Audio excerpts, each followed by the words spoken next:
Good morning, Radhe Radhe, Shyam Shyam. Welcome to our channel Knowledge Corner. देखिए, आज की इस वीडियो में हम जो है अपने हिस्ट्री एनसीईआरटी क्लास 8 की जो है चैप्टर जो हमारा 7 है उसको देखने वाले हैं। चैप्टर का नाम क्या है? देसी जनता को सभ्य बनाना और राष्ट्र को जो है शिक्षित करना। आप सभी लोग जानते हैं कि हमारी एनसीईआरटी एक्सप्रेस की सीरीज चल रही है। जो हमारे साथ जुड़े हुए होंगे उनको जो है पता होगा। हम इसमें जो है अभी तक हमने जो है क्या देख लिया था, तो क्लास 6 की एनसीईआरटी हिस्ट्री और जो है एससीईआरटी हिस्ट्री 7 की भी हमने देख ली। और इसके अलावा हमने नई और पुरानी दोनों एनसीईआरटी के एमसीक्यू आपको करवाए हुए हैं। अगर आप लोगों ने नहीं देखी है तो प्लेलिस्ट में चले जाइएगा, वहाँ पर आपको जो है सभी एमसीक्यू वाले वीडियोज़ आपको मिल जाएंगे। अभी करंटली जो है हम देख रहे हैं क्लास 8 की जो एनसीईआरटी है ओल्ड वाली, इसके जो है हम चैप्टर वाइज थ्योरी और एमसीक्यू दोनों देख रहे हैं। देखिए, पहले हम जो है थ्योरी पढ़ते हैं, उसके बाद जो है हम 40 से 50 एमसीक्यू इसी चैप्टर से रिलेटेड करते हैं। देखिए, मैंने पहले भी आपको जो है एनसीईआरटी की बुकें जो है ये आपको पीडीएफ के रूप में अपने टेलीग्राम चैनल पर दे दी थी। अगर जिनको नहीं मिली है वो टेलीग्राम चैनल को ज्वाइन कर लें और वहाँ से जाके डाउनलोड करके पढ़ सकते हैं। अब आप लोगों ने पढ़ा होगा नहीं, मुझे पता है कि जो है छात्र जो है लापरवाह होते हैं, क्योंकि कभी मैं भी एक छात्र ही था। तो मैंने सोचा कि आपको एक बार थ्योरी ही करा दी जाए और उसके बाद जो है एमसीक्यू उसके साथ साथ में करवा दी जाए। तो अगर जो बच्चे पढ़ चुके हैं बहुत अच्छी बात है, उनका जो है रिवीजन हो जाएगा। जिन्होंने नहीं पढ़ा है एक बार जो है आधे घंटे का समय निकाल कर इस थ्योरी सेशन को ज़रूर सुनिएगा। और जो है छोटा सा चैप्टर है, बहुत ज़्यादा नहीं है, लेकिन इंपॉर्टेंट है आपके एग्जाम के पॉइंट ऑफ व्यू से। यहीं से आपके जो है जैसे देसी जनता को सभ्य कैसे बनाएंगे। अंग्रेज लोग कहते थे कि ये जो हमारी भाषा है, कहीं अवधी बोली जाती थी, कहीं जो है भोजपुरी बोली जाती थी, कहीं बंगाली बोली जाती थी। अलग अलग क्षेत्रों में अलग अलग की भाषाएं जो है भारत में बोली जाती थी। तो अंग्रेज लोग कहते थे कि ये जो है भाषा जो है ये दरिद्रता का प्रतीक है, और यहाँ की भाषाओं में अगर हम बहुत ज़्यादा सुधार भी कर देंगे तो भी ये वैसी ही रहेगी। मतलब उनके कहने का मतलब यही था। हमारी भाषाएं उनको जो है गरीबी और दरिद्रता का प्रमाण लग रही थी। और उन्होंने क्या किया कि धीरे धीरे तमाम अधिनियम के तहत, तमाम नियम के तहत उन्होंने क्या किया कि धीरे धीरे पश्चिमी शिक्षा को यहाँ पर जो है लागू करने का प्रयास किया। तो उसी के संबंध में चैप्टर का नाम क्या है? देसी जनता को सभ्य बनाना। सभ्य कैसे बनाएंगे? अब इनको देखिए, भाषा से इनको कोई मतलब नहीं था, क्योंकि बार बार जो है इंग्लैंड और ब्रिटेन से जो है आदमी नहीं आ सकते थे, क्योंकि अभी जो है वो इंजन वाले जहाज़ नहीं बने थे। जो जहाज़ चल रहे थे वो मैनुअल ही थे, हाथ से ही चलते थे। तो बार बार वहाँ से आदमी लाना और ले जाना काफ़ी मुश्किल हो रहा था। तो इन लोगों ने क्या सोचा कि हम यहीं अगर जनता को अगर स्कूलों के माध्यम से और कॉलेजों के माध्यम से इंग्लिश की शिक्षा दें, अंग्रेजी की शिक्षा दें, पश्चिमी शिक्षा दें, तो ये क्या होंगे? सभ्य बन जाएंगे, मतलब और जो है ईमानदार हो जाएंगे हमारे प्रति, और हम यहाँ के काम जो है इन्हीं से निकलवा सकेंगे। तमाम तरह की प्रशासनिक सुविधाओं में भी जो इनकी मदद लेने लगे थे भारतीयों की। तो यही जो है एक मेन मुद्दा था भारत को जो है यहाँ पढ़ाने का। अब देखिए, वैसे अंग्रेजों ने अच्छे भी काम किए हैं, लेकिन अच्छे काम के मुकाबले जो है बुरे काम जो है ज़्यादा किए हैं, इसीलिए हम इनको बुरा ही कहते हैं। कुछ अच्छे काम भी हैं और उसे जो है आज तक फॉलो किया जाता है। जैसे आपने देखा होगा जो सुप्रीम कोर्ट है और हाई कोर्ट है, इनकी स्थापना इन्हीं के टाइम पे शुरू हुई थी और वही मॉडल आज भी चला आ रहा है। देखिए, चलिए, तो हम ज़्यादा जो है अभी एक्सप्लेन नहीं करते हैं, हम जब चैप्टर पढ़ेंगे तब एक्सप्लेन करेंगे। और आप सभी से निवेदन है, क्लास को शुरू करने से पहले मैं आप सभी से कहना चाहूँगा कि अगर आप में से ऐसे लोग भी हैं जिन्होंने चैनल को अभी तक सब्सक्राइब नहीं किया है, तो चैनल को सब्सक्राइब करके बेल आइकन को प्रेस कर लीजिएगा और जो है नोटिफिकेशन को ऑन कर लीजिएगा। जब आप बेल आइकन को प्रेस करेंगे तो वहाँ पर नोटिफिकेशन ऑन हो जाएगा। इससे जब आप हमारी कोई भी वीडियो अपलोड होगी तो सबसे पहले नोटिफिकेशन आपको मिल जाया करेगी। तो चलिए हम सेशन को शुरू करते हैं। देखिए, कहा गया है कि पहले के अध्यायों में आप लोग देख चुके हैं कि ब्रिटिश शासन के कारण यहाँ के राजाओं, नवाबों, किसानों, आदिवासियों पर किस किस तरह के प्रभाव पड़े हैं। तो ये जो है मैं ये इसको छोड़ देता हूँ, जहाँ से ज़रूरी है मैं वही पढ़ूँगा। अब देखिए, इसके लिए अंग्रेज शिक्षा को किस तरह से देखते थे। ठीक है, अंग्रेज जो है शिक्षा को किस तरह से देखते थे। तो आइए सबसे पहले इस बात पर ध्यान दें कि शिक्षा के क्षेत्र में अंग्रेज सोच क्या रहे थे और शिक्षा के विचार हमें आज सहज सामान्य दिखाई देते हैं, वे पिछले 200 सालों में किस तरह से जो है विकसित हुए हैं। इस पड़ताल के दौरान हम इस बात पर भी विचार करेंगे कि भारतीयों ने ब्रिटिश के विचारों पर कैसी प्रतिक्रिया दी और इसके बारे में अंग्रेजों ने के विचार किस तरह विकसित हुए, भारतीयों को कैसा पढ़ाया जाए। देखिए, प्राच्यवादी का मतलब जो है ये जो है देखिए 1783 में जो है विलियम जोन्स, ठीक है, विलियम जोन्स नामक एक सज्जन जो है कलकत्ता आए और उन्हें ईस्ट इंडिया कंपनी द्वारा स्थापित किए गए सुप्रीम कोर्ट में जूनियर जज के पद पर तैनात किया गया। कानून का माहिर होने के साथ साथ जो है जोन्स एक भाषाविद भी थे। उन्होंने ऑक्सफोर्ड में ग्रीक और लैटिन का अध्ययन किया था और वे फ्रेंच और अंग्रेजी को जानते थे। उन्होंने अपने एक दोस्त से जो है अरबी सीखने के अलावा फ़ारसी भी जो है इन्होंने सीखी थी। अब कलकत्ता में क्या हुआ कि कलकत्ता में आने के बाद वे रोज़ाना जो है घंटों तक संस्कृत विद्वानों के साथ जो है बैठकर जो है उनसे संस्कृत की बारीकियाँ और इसकी व्याकरण और संस्कृत काव्यों पर अध्ययन करने लगे थे। कुछ ही समय में उन्होंने कानून, दर्शन, धर्म, राजनीति, नैतिकता, अंगणिक, चिकित्सा विज्ञान और अन्य विज्ञानों की प्राचीन भारतीय पुस्तकों का अध्ययन शुरू कर दिया। विलियम जोन्स ने पाया कि उस समय जो है कलकत्ता में तैनात बहुत सारे अंग्रेज अफसर भी उनके जैसे दिलचस्पियों को रखते थे। तो हेनरी टॉमस कोलब्रुक और नेथेनियल हॉलहेड भी भारतीय भाषाएं सीखकर संस्कृत और फारसी रचनाओं का अंग्रेजी में अनुवाद कर रहे थे और उन प्राचीन भारतीय विरासत को समझने के लिए प्रयास में लगे हुए थे। इन लोगों के साथ मिलकर जोन्स ने एक क्या बनाया, एशियाटिक सोसाइटी ऑफ बंगाल की स्थापना की। ठीक है, याद रखिएगा, बहुत ही इंपॉर्टेंट है। एशियाटिक सोसाइटी ऑफ बंगाल की स्थापना किसने की? तो विलियम जोन्स ने की थी। और एशियाटिक रिसर्च नामक एक शोध पत्रिका का प्रकाशन जो है इन्होंने शुरू कर दिया। जोन्स और कोलब्रुक भारत के प्रति एक खास तरह का रवैया रखते थे। वे भारत और पश्चिम दोनों की प्राचीन संस्कृतियों के प्रति गहरा आदर भाव रखते थे।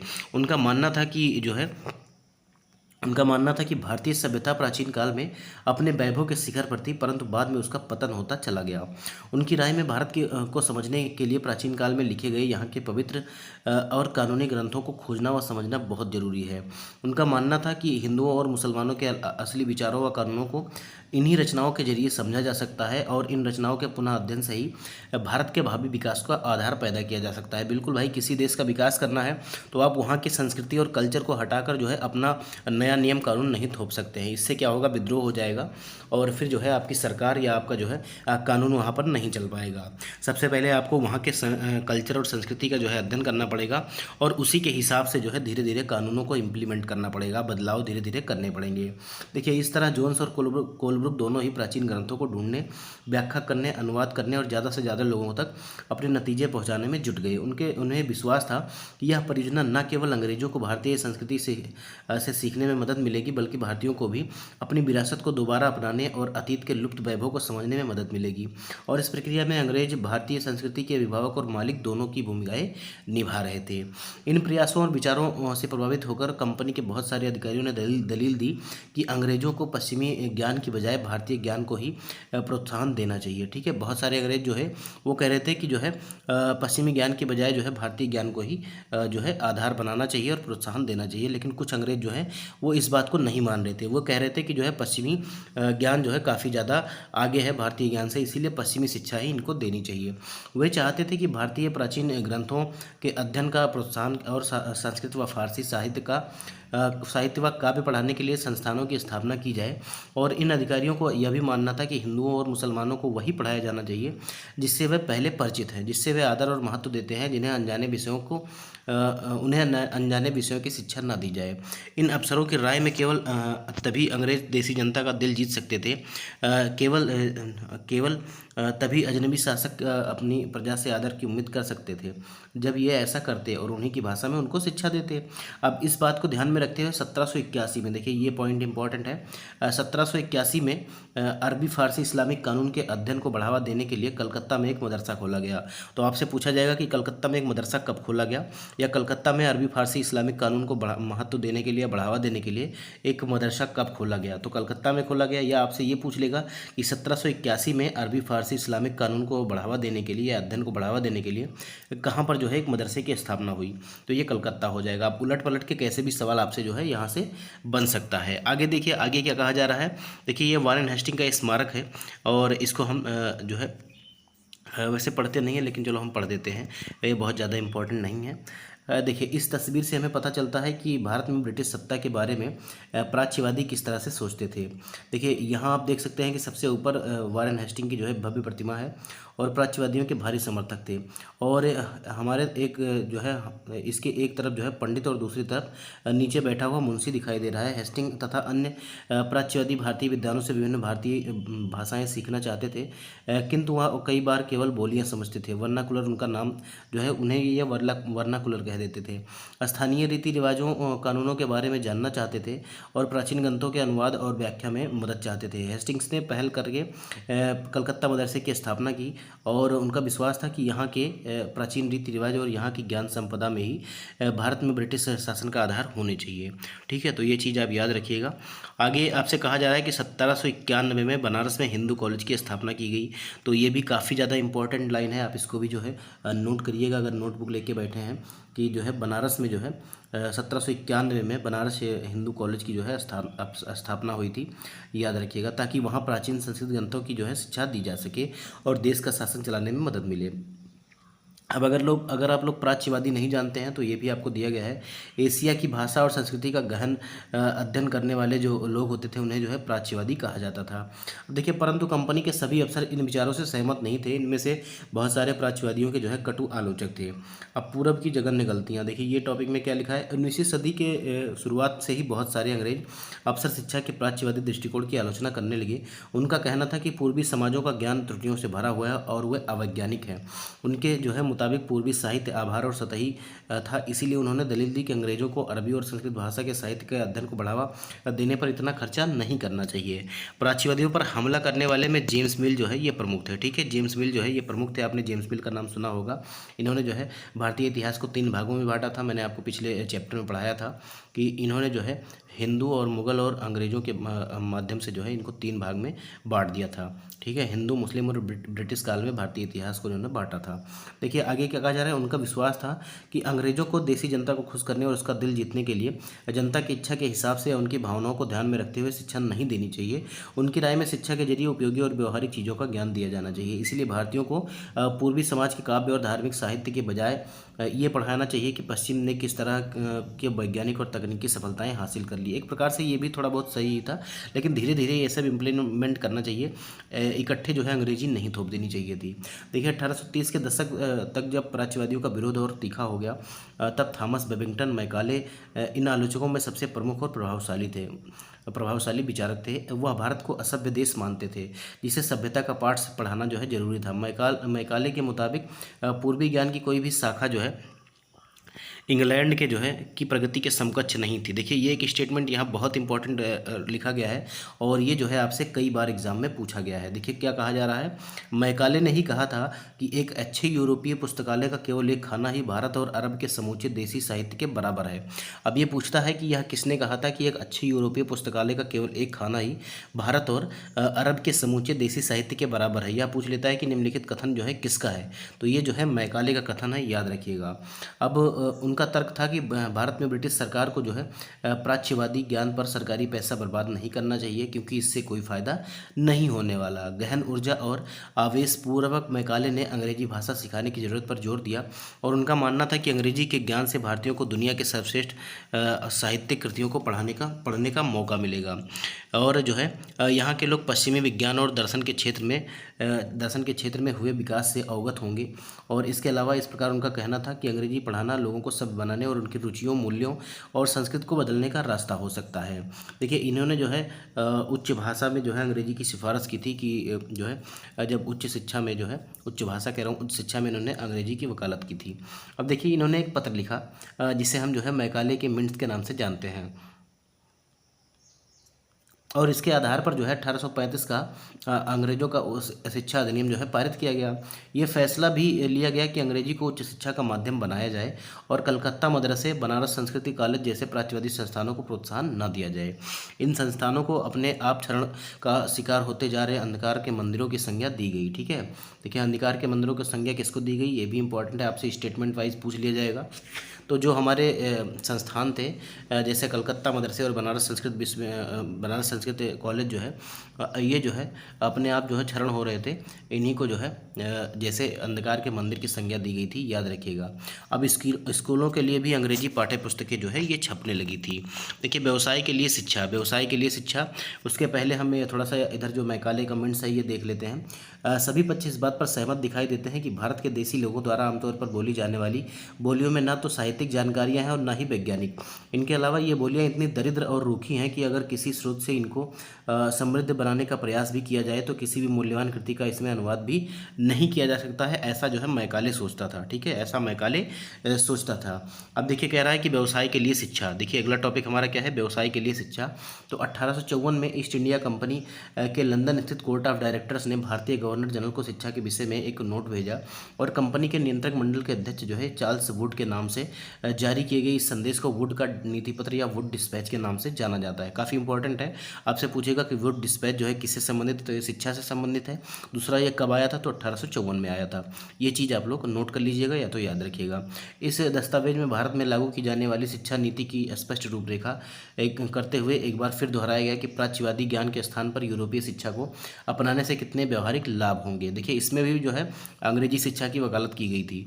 इस दस्तावेज में यूरोपीय शिक्षा का एक व्यवहारिक लाभ आर्थिक क्षेत्र में बताया गया और उसके मुताबिक यूरोपीय शिक्षा के माध्यम से भारतीयों को व्यापार और वाणिज्य के विस्तार होने वाले सभी लाभों को समझने और देश के संसाधनों के विकास का महत्व जानने में मदद मिलेगी। यदि उन्हें यूरोपीय जीवन शैली से अवगत कराया गया तो उनकी रुचियां और आकांक्षाओं में भी बदलाव आएगा और ब्रिटिश वस्तुओं की मांग पैदा होगी, क्योंकि तब यहाँ के लोग यूरोप में बनी चीज़ों को अपनाना और ख़रीदना शुरू कर देंगे। देखिए कितना इनके पीछे, इस शिक्षा के पीछे एक तो था कि हम जो है अपनी सेना में लेंगे, अपनी प्रशासनिक सुविधाओं में ले लेंगे, इनका इस्तेमाल कर लेंगे।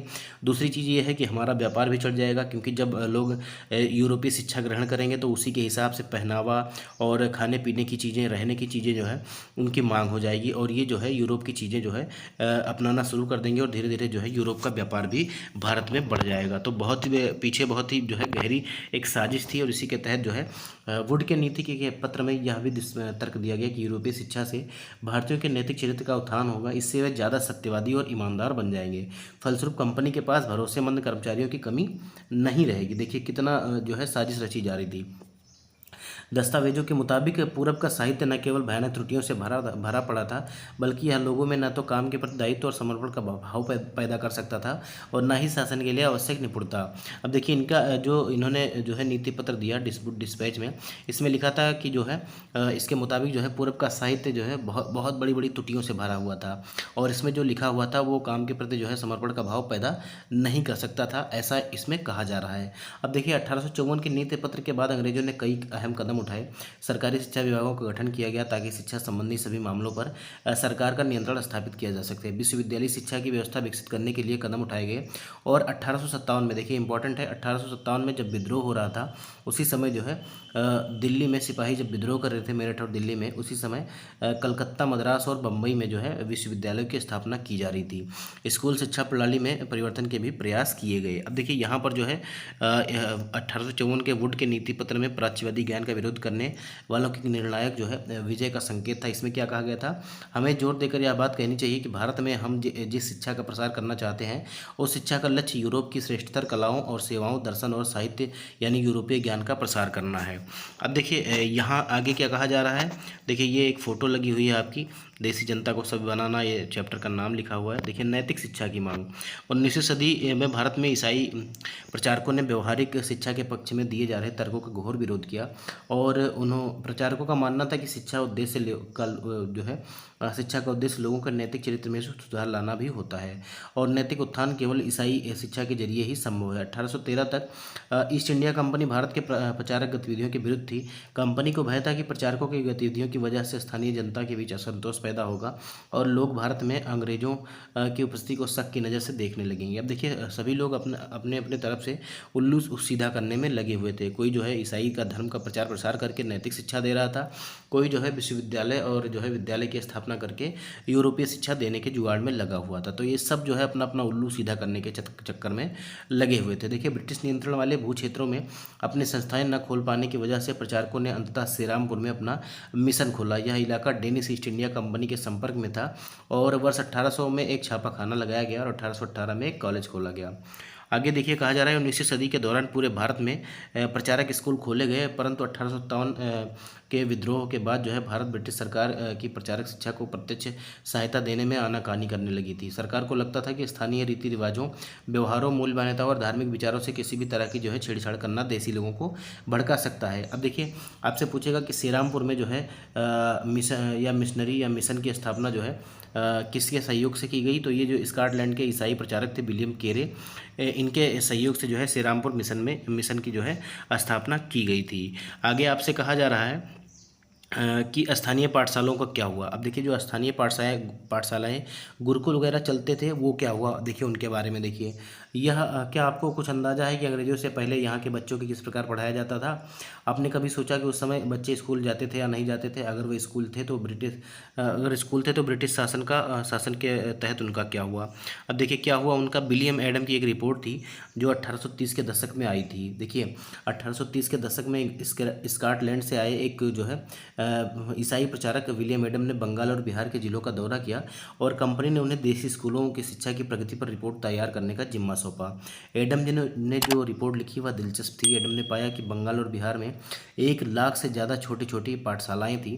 ये बहुत छोटे छोटे केंद्र थे जिनमें आमतौर पर 20 से ज़्यादा विद्यार्थी नहीं होते थे। फिर भी इन पाठशालाओं में पढ़ने वाले बच्चों की कुल संख्या काफ़ी बड़ी यानी 20 लाख से भी ज़्यादा थी। ये पाठशालाएं संपन्न लोगों द्वारा, स्थानीय समुदाय द्वारा जो है चलाई जा रही थी। कई पाठशालाएं स्वयं गुरु द्वारा ही प्रारंभ किए गए थे। अब शिक्षा का तरीका काफ़ी लचीला था। आप जिन चीज़ों की स्कूलों से उम्मीद करते हैं उनमें से कुछ चीज़ें उस समय की पाठशालाओं में मौजूद थीं।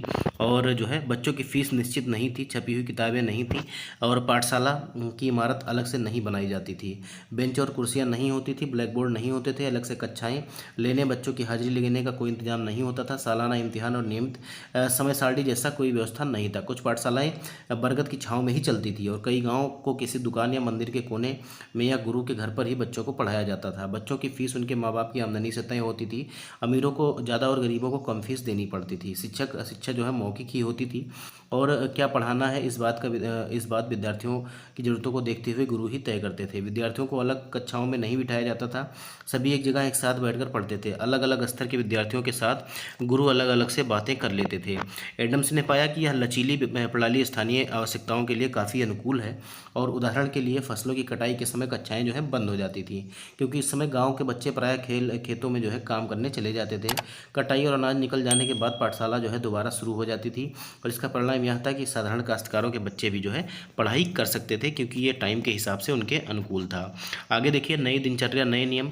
19वीं सदी के मध्य तक कंपनी का ध्यान मुख्य रूप से उच्च शिक्षा पर था, इसीलिए था क्योंकि कंपनी जो है स्थानीय पाठशालाओं के कामकाज में कभी ज़्यादा दखल नहीं दिया। इन्होंने 1854 के बाद कंपनी ने देसी शिक्षा की व्यवस्था में सुधार लाने का फैसला किया और कंपनी का मानना था कि इसके लिए मौजूदा व्यवस्था के भीतर ही बदलाव किए जा सकते हैं। कंपनी ने एक नई दिनचर्या, नए नियम और नए नियमित निरीक्षणों के जरिए पाठशालाओं और व्यवस्थित करना चाहती थी इनको। ठीक है, इसके लिए क्या किया जा सकता था, कंपनी ने क्या कदम उठाए, अब ये देखिए। सबसे पहले तो कंपनी ने बहुत सारे पंडितों को सरकारी नौकरी पर रख लिया। इनमें से प्रत्येक पंडित को 4-5 स्कूलों की देखरेख का जिम्मा सौंप दिया। पंडितों का काम पाठशालाओं का दौरा करना और वहाँ अध्यापन की स्थिति में सुधार लाना था और प्रत्येक गुरु को निर्देश दिया गया कि वे समय समय पर अपने स्कूल के बारे में रिपोर्ट भेजें और कक्षाओं के नियमित समय सारणी के अनुसार पढ़ाएं। अब अध्यापन पाठ्य पुस्तकों पर आधारित होगा और विद्यार्थियों की प्रगति को मापने के लिए वार्षिक परीक्षाओं की रूपरेखा जो है तैयार की जाने लगी। विद्यार्थियों से कहा गया कि वे नियमित रूप से शुल्क दें, नियमित रूप से कक्षा में आए और तय सीट पर ही बैठें, अनुशासन के नियम का पालन करें। नए नियमों पर चलने वाली पाठशालाओं को सरकारी अनुदान मिलने लगे। जो पाठशालाएं नई व्यवस्था के भीतर काम करने को तैयार नहीं थी उन्हें कोई सरकारी सहायता नहीं दी जाती थी। जिन गुरुओं को सरकारी निर्देशों का पालन करने के बजाय अपनी स्वतंत्रता बनाए रखी, वे सरकारी सहायता और नियमों से चलने वाली पाठशालाओं के सामने जो है धीरे धीरे कमज़ोर पड़ने लगे थे। अब देखिए यहाँ पे देखिए अरविंदो घोष का नाम दिया गया है। ठीक है, अरविंदो घोष ने क्या किया, तो अरविंदो घोष ने जो है मैं इसको पहले यहाँ पढ़ देता हूँ, उसके बाद अरविंदो घोष क्या पढ़ूंगा, ये भी इम्पोर्टेंट है। नए नियमों और दिनचर्या का एक और भी नतीजा हुआ। पहले वाली व्यवस्था में गरीब किसानों के बच्चे भी पाठशालाओं में जा सकते थे क्योंकि शालाओं का समय सारणी काफ़ी लचीली होती थी और नई व्यवस्था के बाद अनुशासन की मांग थी कि बच्चे नियमित रूप से स्कूल आएँ और अब कटाई के मौसम में बच्चों का स्कूल आना जरूरी था। इसीलिए उस समय गरीब के घरों के बच्चे खेतों में काम करने जाया करते थे। अगर कोई बच्चा स्कूल नहीं आता था तो इसे जो है अनुशासनहीनता माना जाता था यानी बच्चा जो है ये पढ़ना लिखना नहीं चाहता था। अब देखिए अरविंद घोष के बारे में क्या लिखा गया है कि अरविंद घोष ने 15 जनवरी 1908 को बम्बई में अपने एक संभाषण में राष्ट्रीय शिक्षा पर बोलते हुए कहा कि इसका लक्ष्य छात्रों में राष्ट्रीयता का भाव जागृत करना है। इसके लिए उन्होंने अपने पूर्वजों के साहसिक कार्यों पर गहराई से चिंतन करना आवश्यक होगा, उन्होंने कहा। और शिक्षा को मातृभाषा में ही होना चाहिए ताकि अधिक से अधिक लोगों तक पहुंच सके। अरविंद घोष ने जो है इस बात पर भी बल दिया कि यद्यपि छात्रों को अपने मूल के साथ जुड़े रहना चाहिए, फिर भी उनको जो है आधुनिक वैज्ञानिक आविष्कारों तथा लोकप्रिय शासन व्यवस्था के संदर्भ में पश्चिमी देशों के पश्चिमी देशों के अनुभव का भी फ़ायदा उठाना चाहिए।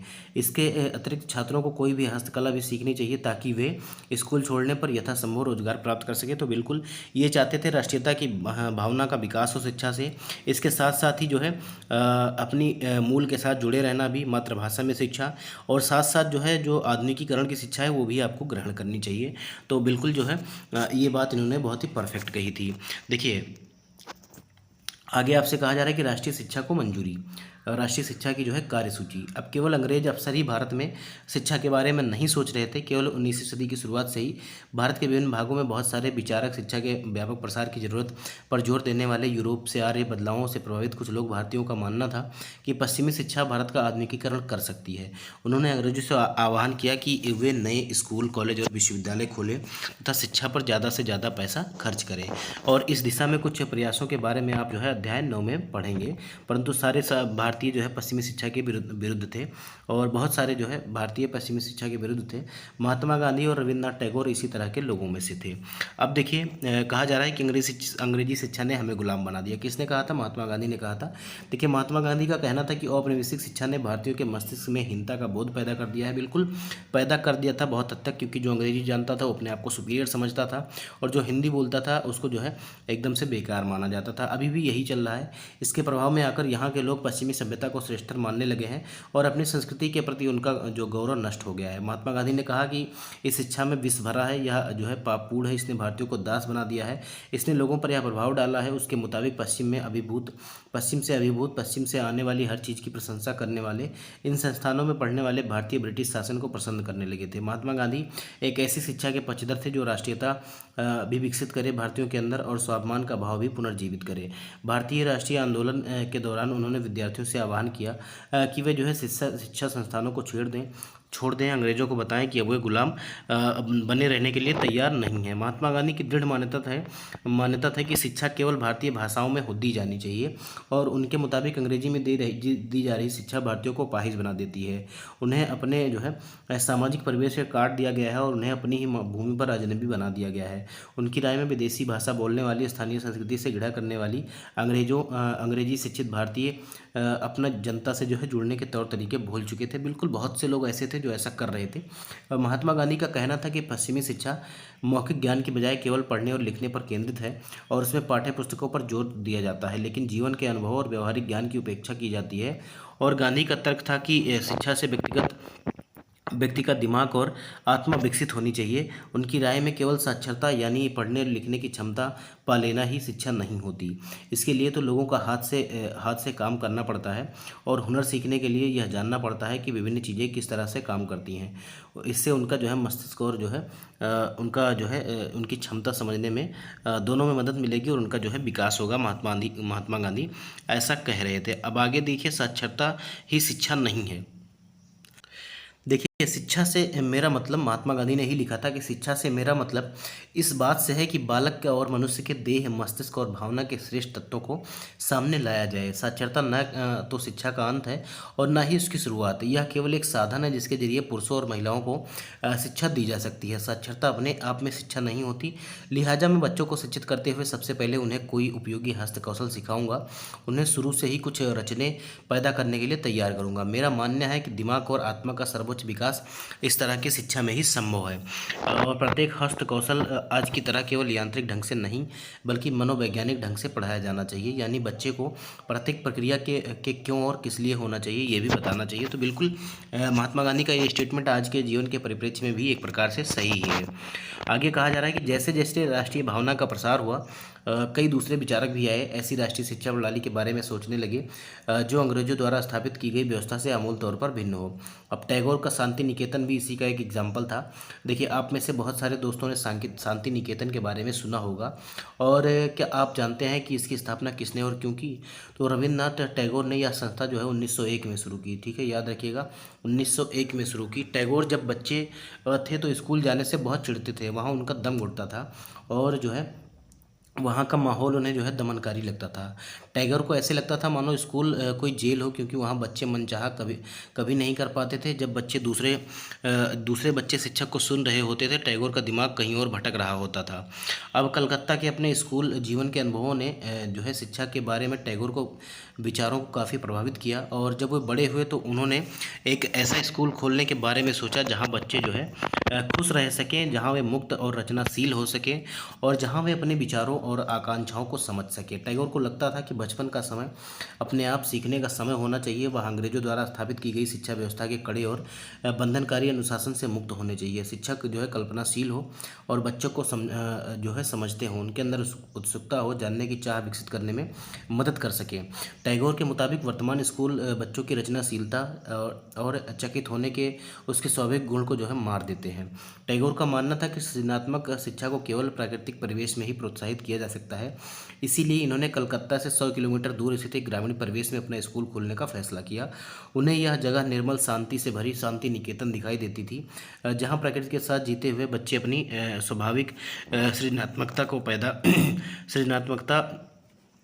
मेधा को और विकसित कर सकते थे। बहुत सारे मामलों में टैगोर और महात्मा गांधी शिक्षा के बारे में एक कमावेश एक जैसे रखते थे और इन दोनों के बीच में एक फ़र्क भी था। गांधी जी पश्चिमी सभ्यता और मशीनी प्रौद्योगिकी को उपासना के कट्टर आलोचक थे, लेकिन टैगोर अपनी जो है आधुनिक पश्चिमी सभ्यता और भारतीय परंपरा के शेष तत्वों का सम्मिश्रण चाहते थे। सही है, जो चीज़ें अच्छी हैं वो कहीं से भी आपको उठा लेनी चाहिए थी और टैगोर ऐसे ही व्यक्ति थे जो कह रहे थे कि अपनी जो है मूल को भी देखना चाहिए और जो अच्छी शिक्षा मिल रही है बाहर से, हमें उसे भी जो है कलेक्ट कर लेना चाहिए। उन्होंने शांति निकेतन में कला, संगीत, नृत्य के साथ साथ विज्ञान और प्रौद्योगिकी की भी शिक्षा पर जोर दिया। इस प्रकार बहुत सारे लोग इस बारे में सोचने लगे कि एक राष्ट्रीय शिक्षा प्रणाली रूपरेखा क्या होनी चाहिए। कुछ लोग अंग्रेजों द्वारा स्थापित की गई व्यवस्था में परिवर्तन चाहते थे। उनका मानना था कि इसी व्यवस्था को इस तरह फैलाया जाए कि इसमें ज़्यादा से ज़्यादा लोगों को पढ़ने का मौका मिले। इसके विपरीत बहुत सारे लोग ऐसे थे जो वैकल्पिक जो है व्यवस्था चाहते थे, ताकि लोगों को सच्चे अर्थों में राष्ट्रीय संस्कृति की शिक्षा दी जा सके। कौन तय करे कि सच्चे अर्थों में राष्ट्रीय शिक्षा क्या है? और इस राष्ट्रीय शिक्षा की बहस जो है स्वतंत्रता के बाद भी जारी रही। अब देखिए आगे क्या कहा जा रहा है। कोयम्बटूर के एक प्रचारक स्कूल में खेल रहे बच्चे 20वीं शताब्दी के प्रारंभ में एक चित्र बनाया गया है, याद रखिएगा। देखिए ये कोई बहुत ज़्यादा नहीं है। अब देखिए 1870 के शिक्षा अधिनियम लागू होने तक जो है आमतौर पर पूरी आबादी के लिए व्यापक शिक्षा की व्यवस्था नहीं थी। बाल मजदूरी बहुत बड़े पैमाने पर थी, इसीलिए जो है बच्चों को स्कूल नहीं भेज पाते थे। इसीलिए जो है बच्चों को जो है स्कूल नहीं भेजा जाता था। परिवार चलाने के लिए उनकी आय महत्वपूर्ण थी। स्कूल भी बहुत कम थे। ज़्यादातर बच्चे चर्च या रईसों द्वारा स्थापित किए गए थे। शिक्षा अधिनियम लागू होने के बाद सरकार ने नए नए स्कूल खोलने और अनिवार्य शिक्षा का प्रावधान किया। टॉमस आर्नाल्ड उस दौर के सबसे महत्वपूर्ण शैक्षणिक विचारकों में से एक थे। वह रग्बी नामक प्राइवेट स्कूल के मुख्य अध्यापक थे और माध्यमिक स्कूल का पाठ्यचर्या में 2000 साल पुरानी ग्रीक और रोमन शास्त्रीय कृतियों के विस्तृत अध्ययन की हिमायत करते हुए उन्होंने क्या लिखा है कि मुझे हमेशा ऐसा प्रतीत होता था कि हमारे अंग्रेजी स्कूलों में जो अध्ययन क्रम अपनाया जाता है वह सबसे अच्छी बात यह है कि वह हमारे दिमाग को लगातार अतीत के बारे में सोचने के लिए प्रेरित करता है और हर रोज़ हम भाषाओं, इतिहास और कुछ साल पहले या हज़ारों साल पहले के विचारों को पढ़ते थे। अर्नाल्ड का जो है मानना था कि शास्त्रीय कृतियों के अध्ययन से दिमाग अनुशासित होता है। वास्तव में उस काल के ज़्यादातर शिक्षाविदों को मान्यता थी कि इस तरह का अनुशासन बहुत ज़रूरी है, क्योंकि बच्चे स्वाभाविक रूप से असभ्य होते हैं और उन्हें नियंत्रित करना आवश्यक है। सभ्य वयस्क के रूप में विकसित होने के लिए उन्हें यह मालूम होना चाहिए कि समाज में सही और गलत क्या है, उचित और अनुचित आचरण क्या है। शिक्षा खासतौर पर बच्चों के दिमाग को अनुशासित करने वाली शिक्षा का मकसद उन्हें इसी मार्ग पर आगे ले जाना था। क्या आप बता सकते हैं कि इस तरह के विचारों ने इंग्लैंड में गरीबों, उपनिवेशों में देसी जनता की शिक्षा से संबंधित सोच को किस तरह से प्रभावित किया? अब देखिए फिर से याद करें। अब देखिए यहाँ पर आपका चैप्टर जो है ये ख़त्म होता है। आगे के जो कंटेंट है वो हम अगले चैप्टर में पढ़ेंगे और हम देखते हैं थोड़ा सा निम्नलिखित के जोड़े बनाए। निम्नलिखित के जोड़े तो रविन्द्रनाथ टैगोर, ठीक है, रविन्द्रनाथ टैगोर जो है ये क्या थे? देखिए रविन्द्रनाथ टैगोर आप सभी लोग जानते हैं कि ये जो चाहते थे कि प्राकृतिक परिवेश में जो है शिक्षा दी जाए, तो हम इनको इससे मिला देंगे। इसके अलावा टॉमस मैकाले की बात की जाए तो ये अंग्रेजी शिक्षा को प्रोत्साहन देना चाहते थे। विलियम जोन्स जो थे ये प्राचीन संस्कृतियों का सम्मान करते थे और पाठशालाएँ जो हैं ये गुरुओं के हिसाब से चलती थी। और महात्मा गांधी जो है ये अंग्रेजी शिक्षा के जो है विरुद्ध थे। तो ये इसका जो है मिलान है कुछ इस प्रकार से हो जाएगा। अब देखिए हमारा जो है थ्योरी का पोर्शन ये चैप्टर हमने कंप्लीट कर लिया है। उम्मीद है कि आपको जो है पसंद आया होगा। अब हम जो है अपने क्वेश्चन की तरफ चलते हैं। हम अपने क्वेश्चन को देखेंगे, आप लोग कहीं मत जाइएगा। और इतनी मेहनत से मैं आप सभी के लिए लगा हुआ हूं, तो दोस्तों एक लाइक शेयर और सब्सक्राइब का तो हकदार हूं, आप ज़रूर करिएगा। इसको करने के लिए आपको पैसे नहीं लगते। और कमेंट बॉक्स में ज़रूर बताइएगा कि आपको जो है वीडियो कैसी लग रही है। चलिए, तो चैप्टर का नाम क्या है? चैप्टर नंबर 7 है देसी जनता को सभ्य बनाना। हमारा पहला क्वेश्चन क्या कह रहा है कि फोर्ट विलियम कॉलेज की स्थापना जो है कब हुई थी? ये जो हुई थी ये 1800 में हुई थी, सन 1800 में हुई थी। तो इसका सी विकल्प जो है ये हमारा सही हो जाएगा। तो इसका जो है सी विकल्प सही हो जाएगा। अगर आपसे पूछता है कि कौन से गवर्नर जनरल ने की थी, तो ये लॉर्ड वेलेस्ली ने की थी। सी विकल्प जो है इसका वो हमारा सही हो जाएगा। देखिए फोर्ट विलियम कॉलेज कहाँ पर स्थापित किया गया था? फोर्ट विलियम कॉलेज जो है ये कलकत्ता में स्थापित किया गया था। कब? सन 1800 में। किसके द्वारा? लॉर्ड वेलेस्ली के द्वारा ये स्थापित किया गया था। अगला सवाल कह रहा है कि किस गवर्नर जनरल ने कलकत्ता में फोर्ट विलियम कॉलेज की स्थापना की?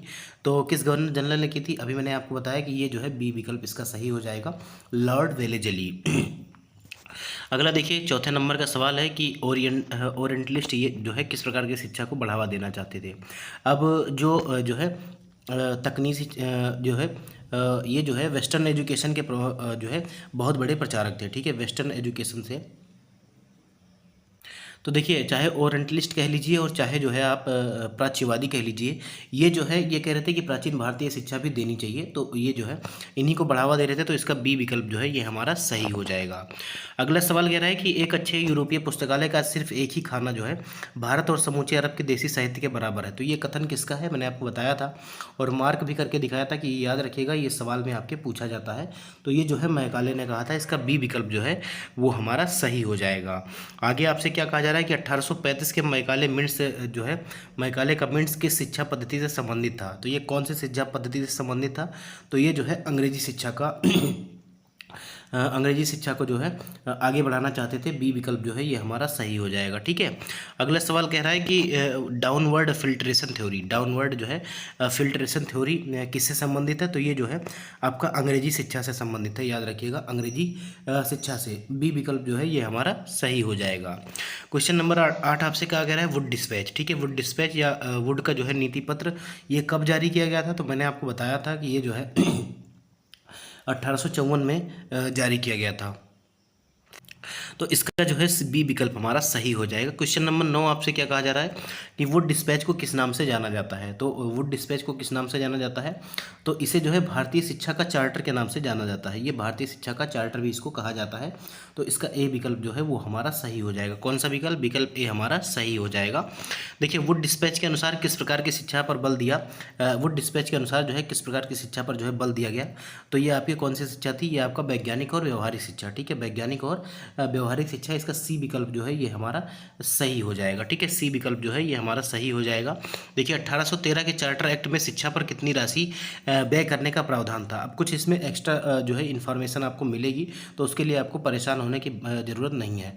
अब देखिए पहली बार जो है 1813 के चार्टर एक्ट में जो है पहली बार शिक्षा के लिए अलग से व्यवस्था की गई और इसमें जो है 1,00,000 रुपये जो है शिक्षा पर व्यय करने के लिए बजट में दिया गया था। तो इसका ए विकल्प जो है ये हमारा सही हो जाएगा। देखिए 1791 में बनारस में किस कॉलेज की स्थापना हुई थी? तो 1791 में बनारस में आप सभी ने देखा था कि हिंदू कॉलेज की स्थापना हुई थी। हिंदू कॉलेज की जो है ए विकल्प जो है इसका सही हो जाएगा। देखिए क्वेश्चन नंबर 13 आपसे क्या कह रहा है कि राजा राम मोहन राय किस प्रकार की शिक्षा के पक्षधर थे?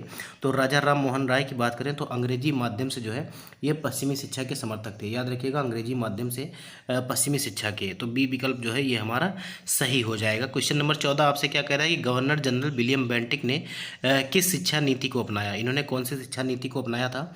तो एक होता है ओरिएंटलिस्ट, जिसमें आप देखें भारतीय प्राचीन भाषा की शिक्षा, और एक होता है एंग्लिसिस्ट, ठीक है, इसमें अंग्रेजी को जो है सबसे ज़्यादा जो है मान्यता दी जाती है। तो ये इसी के समर्थक थे। इसका बी विकल्प जो है वो हमारा सही हो जाएगा। आगे आपसे कहा जा रहा है कि महात्मा गांधी ने शिक्षा के किस रूप पर बल दिया। तो इन्होंने कहा कि शिक्षा जो है ये नैतिक और जो है व्यावसायिक होनी चाहिए। तो बी विकल्प इसका जो है ये हमारा सही हो जाएगा। याद रखिएगा, बी विकल्प जो है इसका सही हो जाएगा। आगे आपसे कहा जा रहा है कि बेसिक एजुकेशन स्कीम किसने दी थी। तो बेसिक एजुकेशन स्कीम जो है ये महात्मा गांधी ने देखी। याद रखिएगा, महात्मा गांधी ने। ए विकल्प जो है इसका सही हो जाएगा।